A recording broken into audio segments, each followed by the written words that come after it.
জয় হাতিবাগানের উদ্দেশ্যে তথা বাংলার মুখ্যমন্ত্রী শ্রীমতী মমতা বন্দ্যোপাধ্যায়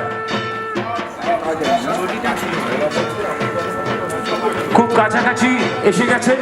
মুখ্যমন্ত্রী জননেত্রী তথা বাংলার মুখ্যমন্ত্রী শ্রীমতী মমতা বন্দ্যোপাধ্যায় এসে উপস্থিত হয়েছে হাতিবাগান সর্বজনীনের মাতৃমন্দিরের সামনে।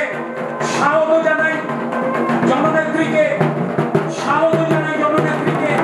যে মানুষটি বন্দ্যোপাধ্যায় বাংলার সর্বজনীন সার্বভৌমত্বকে যে মানুষটি বিশ্বজনীন করে তুলেছে তিনি মমতা বন্দ্যোপাধ্যায়। আমরা সবাই মমতা বন্দ্যোপাধ্যায়ের কাছে আমরা আমাদের মধ্যে রয়েছি।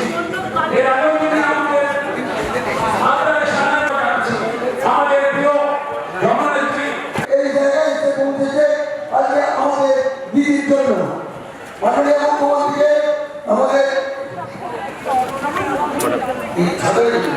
ব্যারিকেডটা কয়জন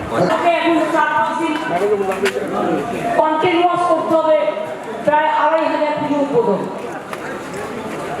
আনুষ্ঠানিক শাসকের জন্য অতি চুক্তি এদের সকলের জন্য এবং হাতিবাজারের জন্য আপনাদের সকলকে অনেক স্মারক শুভেচ্ছা জানাচ্ছি।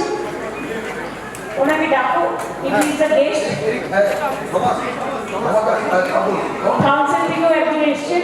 The Puja best wishes to his country and his family members also.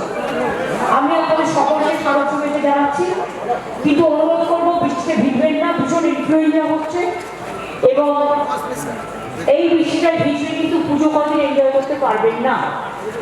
তাই সকলকে বলবো, আমিও চাই না বেশি টাইম নিয়ে আপনাদের বৃষ্টিতে ভেজানো হোক। দেখছেন একদিকে দুর্যোগ, একদিকে দুর্ভোগ। তারপরে মহালয়া মাতৃতর্পণ হবে। মাতৃতর্পণের আগে আমি পূজা মাতৃমূর্তি উদ্বোধন করি না, মহালয়ার ৩ থেকে করি।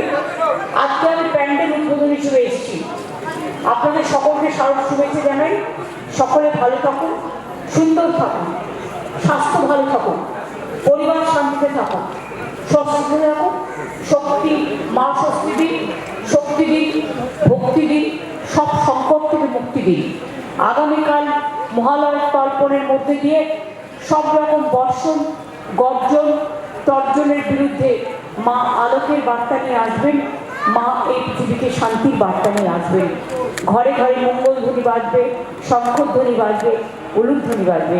ভালো থাকবেন সবাই। ভিড়ছেন, আমার খারাপ লাগছে দেখে, সেই জন্য আমার বলা থাকলেও আমি শাশ্বত হিসেবে আসি এবং দেবাশিসও আছে, এখানে অতীনও আছে, শক্তিও আছে, সকলে আছে। আমি সকলকে অনেক অনেক ধন্যবাদ এবং অভিনন্দন জানাচ্ছি।